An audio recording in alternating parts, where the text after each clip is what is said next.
मोतीलाल नेहरू ने मालवीय जी को कहा कि महामना आप मुझे 100 गालियां दे देंगे, मेरे को द्वेष नहीं होगा, क्रोध नहीं आएगा। मालवीय जी ने कहा माफ करना मोतीलाल नेहरू, ये काम हम नहीं कर सकते। आपको शायद गुस्सा आए या न भी आए, लेकिन गाली देने से मेरा अंतःकरण और जीभ गंदी होगी, उसका क्या? आपकी परीक्षा में है, मैं अपना चित्त और जीवा खराब गंदा क्यों करूं? एक दूसरे महात्मा थे, घूमते घामते लखनऊ गए। लखनऊ उनका ससुराल था। तो जो कर्म कांड में ज्यादा विश्वास रखते थे, लकीर के फकीर थे, उन कुछ बाबाओं ने और कुछ ब्राह्मणों ने देखा कि ये महात्मा कैसा है। अपने ससुराल जहां है वहां आ गया महात्मा बनने के बाद भी। एक आदमी उठा और बोले महाराज मुझे आपको कुछ कहना है। महाराज ने कहा शौक से कहिए, निसंकोच कहिए। कहना क्या था? उसने शुरू कर दिया अपना ग्रामर। 2, 5, 10 नहीं, 50 गालियां सुनाए। गाली सुनाते गया सुनाते गया सुनाते गया। वो सुनाकर जब चुप हुआ तो बोले बस आपने कहा था कि कुछ कहना है और मैं बड़ा इत्मीनान से आपकी सभी बातें सुन रहा था। आपने तो वही सारी बातें कही जो मैं जानता हूं। मेरे में जो ऐब है वही आपने कहे कि मैं ससुराल में आ भटका हूं, मेरे में साधुता का एक गुण नहीं है, मैं मुफ्त का खाने के लिए बाबा बनना हूँ, मैं बड़ा आराम जादा हूँ। आपने जो कहा वो तो मेरे में सारा है।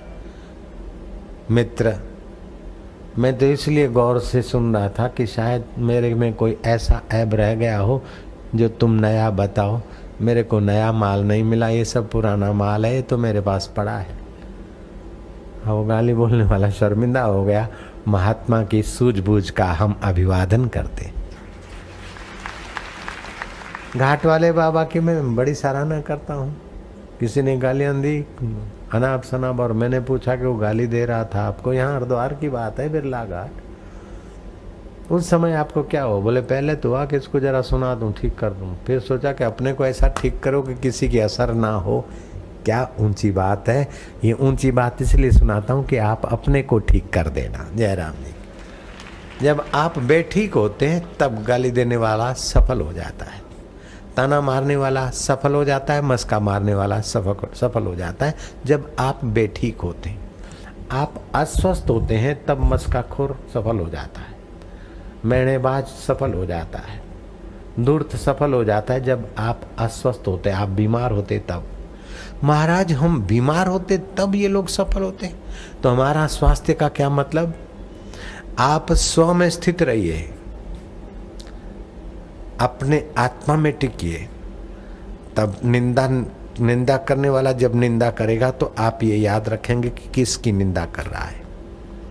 और सराहना भी कोई कर रहा है कि आप तो बहुत गोरे हो, बहुत प्यारे हो, आपके बाल तो कैसे, ओहो आपका गहना देखो, मंगलसूत्र कितना सुंदर है, आपकी अंगूठी कितनी सुंदर है।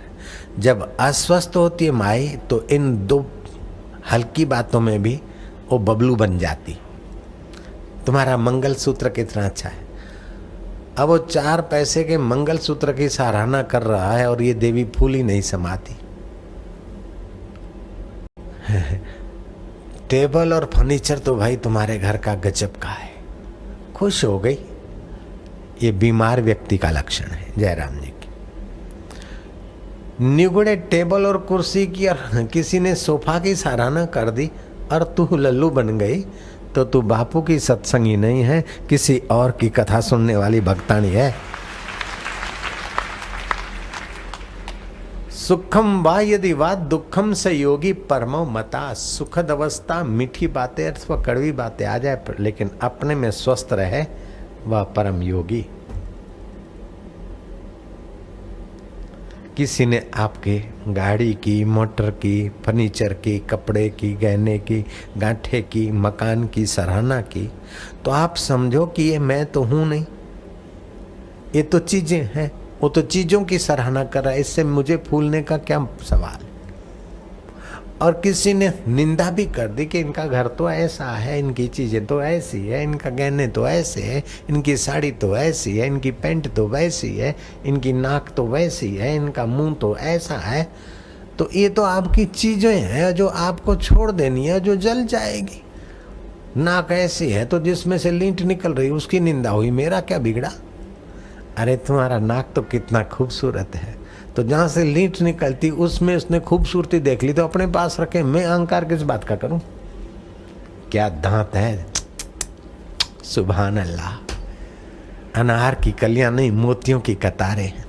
अब फूल गए ये आपकी दया है, आपकी दया। ये कहने का मतलब मस्के से इम्प्रेस हो गया और इम्प्रेस करना चाहता है। मेरे दांत अच्छे लगे आपको, ये आपके भला मान, आपकी अच्छाई, आपकी दया है। उसने आपको उल्लू बनाया और आप ज्यादा उल्लू बनने के लिए फिर उसको उल्लू बना रहे। आप सत्संगी तो नहीं बचे। ऐसी बात कोई सुनाएगा नहीं, नगद एकदम। बजाओ ताली, देखते क्या हो। और ऐसा सत्संग करके कोई ऐसा भी नहीं कहेगा कि बजाओ ताली देखते क्या हो।